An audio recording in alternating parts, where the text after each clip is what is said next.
টনক নড়ছে যে এই পাগলারা করছে কি, মানে শহরের যখন মধ্যে ইট নিয়ে যখন যাচ্ছে, শুনছে তারা যে বিল্ডিং করবে। বিল্ডিং না, যখন শুনছে যে বাথরুমের জন্য ইট নিয়ে আসছে, এটা একটু খুব মজার ছিল। শুভেচ্ছা জানাচ্ছি পালেরচর জাজিরা শরীয়তপুর থেকে। এই মুহূর্তে আমি আছি আমাদের খামারে। তো এই খামারের বর্ধিত অংশ, অর্থাৎ আমরা বেশ 3-4 দিন আগে ওই পাশে একটা জমি নির্ধারণ করেছি। ওই সাইডে কিছু জায়গা পতিত করেছিল, সেই জায়গাগুলো প্রায় 2-2.5 বিঘা সহ আমরা এই পাশের 5 বিঘা জমিতে আমাদের এই নতুন খামারের যাত্রা শুরু করতে যাচ্ছি। আমাদের খামারের নাম হচ্ছে অ্যাগ্রো বাংলা। তো অ্যাগ্রো বাংলার জন্য আজ প্রথমবারের মতো আমরা ইট, বালি, সুরকি, সিমেন্ট নিয়ে আসলাম। প্রচণ্ড রোদ, গত 2-3 দিন প্রচণ্ড রোদের মাঝে আসার কারণে শরীরটাও খুব বেশি ভালো না। তো মানে জ্বরে ভুগতেছি। বাইরে তেমন জ্বর নাই, কিন্তু ভিতরে ভিতরে প্রচণ্ড জ্বর। এরকম একটা প্রতিকূল পরিবেশে টিকে থাকাটা অনেক কঠিন, তারপরে যদি ভারী কাজ করতে হয় সেটা আরও কঠিন। যদিও আজকে আমি এগুলো কোনো কিছুতেই হাত লাগাইনি। বেসিক্যালি সকাল থেকে জামাল ভাই অপেক্ষা করতেছিলেন। ইট, বালি, সিমেন্ট যেখান থেকে কিনেছিলাম ওনারাই বেসিক্যালি নৌকায় পৌঁছে দেওয়ার কথা ছিল। তো সেই কারণে একেবারে সকাল থেকে প্রায় 12টা সাড়ে 12টা পর্যন্ত জামাল ভাই অপেক্ষা করছিলেন। সাথে ছিলেন আমাদের রাকিব। আর আমি পরে আসলাম, আসার পর দেখলাম শুধু ইটগুলো উঠেছে, বাকি ছিল সিমেন্ট, বালি, সুরকি। সেগুলো নিয়ে প্রায় 1:30টার দিকে আমরা নদী পার হলাম। আমি জামাল ভাইকে গতকালই বলছিলাম যে মিনিমাম 2 জন লোক নিয়েন। তো জামাল ভাই একটু সাহস বেশি দেখায় ফেলছে, যে বলছে যে আমি আর রাকিবই পারবো। আসলে এই বস্তাগুলো অনেক ভারী, আর ইট তো অনেক 1200 ইট। তো আমরা ভাবছিলাম যে প্রথম 3 ফিট হাইট দিয়ে আমরা বাথরুম করতে চাচ্ছিলাম, এটা প্লাস্টার করে। কিন্তু পরবর্তীতে সিদ্ধান্ত হলো যেহেতু আমরা হাই কমোড বসাচ্ছি একটি, সেই কারণে ইট একটু বাড়তি আনা হয়েছে।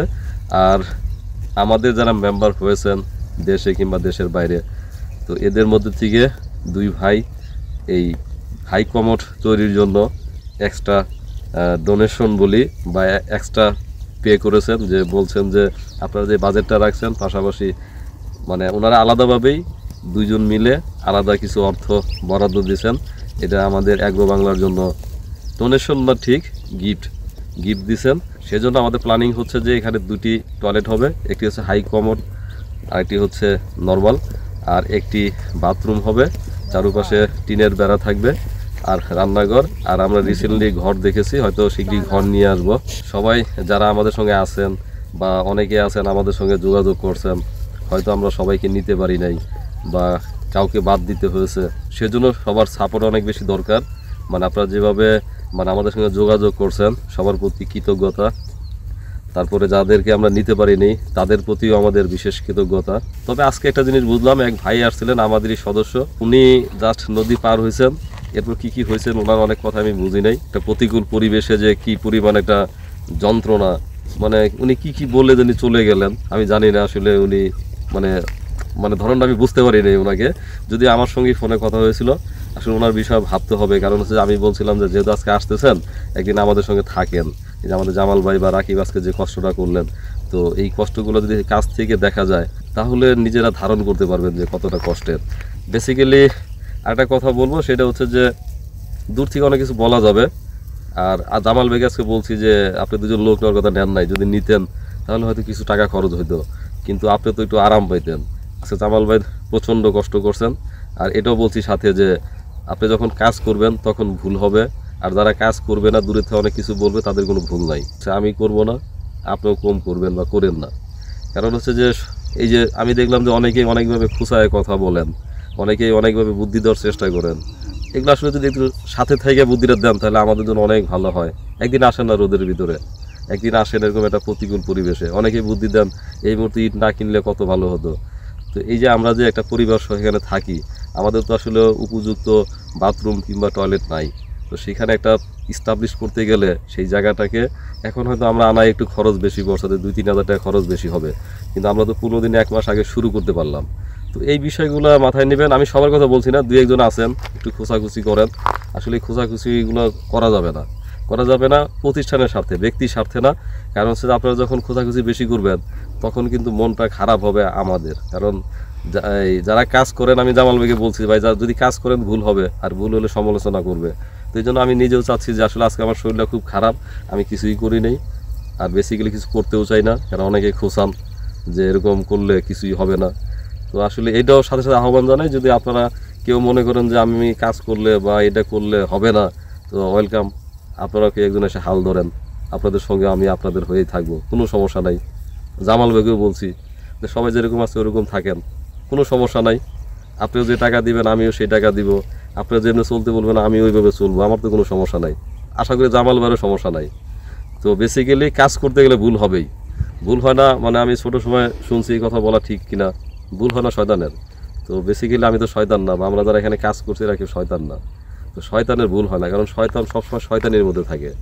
তো এখন সে তো কাজ করে না, এই জন্য তার ভুল হয় না, কিন্তু মানুষ মাত্রই ভুল। এখন আমাদের অনেক কিছু আপনাদের ভালো লাগবে না, তবে শুধু ভালো না লাগতে পারে, আপনাদের মতামত থাকতে পারে, কিন্তু বলবো যে একটু 5 দিন 10 দিন 15 দিন আসেন না। মানে আমরা যেটা দেখতেছি এটা আমাদেরই দেখার বিষয় না। আপনি আসলে আপনি ওয়েলকাম, আপনি যখন আসবেন তখন আমি সাইড কেটে বসে থাকবো, আমার আরও কাজ আছে। আপনার যেমন কাজ আছে আমারও কিন্তু অন্য কাজ আছে, আমাদের এখানে আরও খামার আছে, আমাদের অনেক কিছু মেনটেন করতে হয়, পরিবার আছে, এই রুটি রিজিকের ব্যবস্থা করতে হয়। তো সেগুলো করতে হলে তো আপনারা আসলে তো আমার মানে আমি সবাইকে বলি যে আপনারা যে কেউ এসে হাল ধরেন, আপনারা যতটুকু কন্ট্রিবিউট করছেন অতটুকু কিন্তু আমরাও করছি। এখন আজকে হয়তো আমি বা জামাল ভাই এখানে থেকে হয়তো 15 দিন ধরে এই কাজগুলো করছি, আপনার পর্যায়ক্রমে 15 দিন 1 মাস করে থাকেন, তাহলে মনে হয় যে অন্যের সমালোচনাটা করা একটু মানে একটু বুঝে শুনে করতে পারবেন। তো একটু কথা বলো আমাদের জামাল ভাইয়ের সঙ্গে। জামাল ভাই আসেন। আসসালামু আলাইকুম। ভাই আমার মানে ভিতরে কফ না, কিন্তু এটা আমি তো সাধারণত অসুস্থ হই না, তো যে কারণে একটু বেশি খারাপ লাগতেছে আর কি। ভাই কয়দিন ধরে তো আপনি এমনি বলতেছেন না, এটা রোদের কারণে ভাই। আমার একটু জ্বর জ্বর ভাব, এটা বলতেছেন এটা রোদের কারণে। হ্যাঁ, আর তবে আজকে কঠিন রোদ পড়ছে। আমার সাথে আমার ছোট ভাই রাকিব আসতে লাগে। রাকিব তো বলছে যে ভাই আমি এমন অবস্থা হয়ে গেছে যে ভাই আমি পার হয়ে আসতে পারছি না। সেই লাস্টে ট্রলির মালগুলো নামানোর ক্ষেত্রেও সে আর আসেনি, সে এতই অসুস্থ হয়ে পড়েছে রোদের কারণে। আচ্ছা, তো একটু কথা শুনেন, কারণ কি এই আপনি তো ব্যবসা করতেন, হ্যাঁ ভাই। তো প্রত্যেকটা মানুষ যে যেটা করে সেই বিষয় কিন্তু সে জানে। হ্যাঁ, আপনার যদি এখানে বিজনেসটাই হবে, হ্যাঁ, এখানে এই যে লোকবল ম্যানেজ করে আপনি কিছু করতে পারবেন না, কারণ আপনি চিন্তা করছেন যে আমি আছি, রাকিব আছে, সব নামায় ফেলবো। হ্যাঁ, কিন্তু এটা আজকে আমি অনেক চিন্তা করছি যে অনেক কষ্ট করছেন, এই কষ্ট আপনাকে কেউ মনে রাখবে না। আমি কি কম কষ্ট করছি? আমি ঠিক আপনি আছে। যখন এই যে এখানে পানি ছিল, হ্যাঁ। নৌকা ভাড়া বেশি লাগবে দেখে আমরা নৌকা নিয়ে আসতাম না, না, ঘুরে না। আসতে হবে। না, ওরা আপনি সরাসরি আমার তো পাশে পাড়া দিয়া যেটা মাটিতে আমার দেবে তো না, এখানে এত দূর পর্যন্ত আমি আজকে ভিডিওতে দেখাইতেছি আমার এত দূর পর্যন্ত ডুবে যায়, দাবে যায়। দেবে যায়। তখন আমি কি করব? তখন ওই আরেকটা বাঁশের পরে আবার হাত দিয়ে আবার আরেক পা উঠাই, তারপরে তো দুই এই- বাঁশের। এই সংগ্রাম করছি। হ্যাঁ। এই সংগ্রাম করার পরে হ্যাঁ, মানে অনেকেই ভাবে যে মানে আমি একটা অন্যায় করে ফেলছি, আমি কেন খেত নিড়েতে যাই, আমি কেন এটা করতে যাই। হ্যাঁ, এটা আপনি- আমরা মনে থেকে আমরা না, এটা। আপনি যখন কিছু করবেন, হ্যাঁ, মানে আপনি যত বড় জমিদার হন, আপনি যদি ওই কাজটা নিজে না করেন, হ্যাঁ। আপনি কোনোদিন উঠতে পারবেন না। না, তা তো ঠিকই। তো এখন সেটা আমি করছি, এখন আর করব না, কারণ আমার নিজের শরীরে কুলায় না। আর আমাদের এই প্রতিষ্ঠানের জন্য কেউ কিন্তু ইনকাম বন্ধ করে দিচ্ছে না, না, না, না, কিন্তু আমি যখন এখানে কাজ করছি আমার ইনকাম অনেক কমে গেছে। হ্যাঁ। দরকার নাকি আমার তাই তো। বাংলাদেশে যতটুকু ইনকাম করি আলহামদুলিল্লাহ, হ্যাঁ, তা আমি ঠিক এটাকে আছে, আরো বাড়াইতে পারি, সেই হ্যাঁ। সুযোগ তো আমার আছে। তা আছে। তো সেখানে কেউ কাজ বাদ দিচ্ছে না, না। আর সব কথা আমাকে শুনতে হবে বা আপনাকে শুনতে হবে কেন? এটা মানে উচিত না, এটা উচিত না। আর যারা আসলে সর্বাধিক সহযোগিতা করছেন, 2-1 জন থাকবে এরকম, ওরকম হবেই ভাই। 2-1 জন থাকবে। তো সেই 2-1 জনের অত্যাচার মেনেই কাজ করতে হবে। হ্যাঁ, তো সেটা কিন্তু বুঝে বা যে যেভাবে বলে বলুক। তো আমি শুধু বলছি যে মানে যদি এরকম কেউ ভাবেন, আপনারা নিজে এসে দায়িত্ব নেন, হ্যাঁ, আমরা অবশ্যই। কথাই বলবো না। যে কোনো কেউ ভাই এসে যদি দায়িত্ব আসে নেন। আমাদের সাথে থাকতে চায়, কাজ করতে থাকতে চায়, না, করুক। উনি থাকবে, আমাদের তো আরো জায়গা আছে। হ্যাঁ, মানে আমাদের সাথে যদি কোনো ভাই যদি এসে বলে যে এটা আমি এটা আমি ধরেন এটা দায়িত্ব নিতে চেয়ারম্যান চাই। দায়িত্ব আপনি ঠিক আছে, নেন, ওয়েলকাম। নেওয়ার পরে ওয়েলকাম, এবং আপনাকে আমরা পাশে থেকে, যেহেতু আমরা এখানে থাকবোই, হ্যাঁ, অবশ্যই। মানে এটাই তো আমাদের না, আমাদের তো আরো কাজ আছে, থাকবোই, সর্বাত্মক সহযোগিতা করবো, কোনোদিন কোনো নেগেটিভ কথা বলবো না, কোনো না। কথাই বলবো না।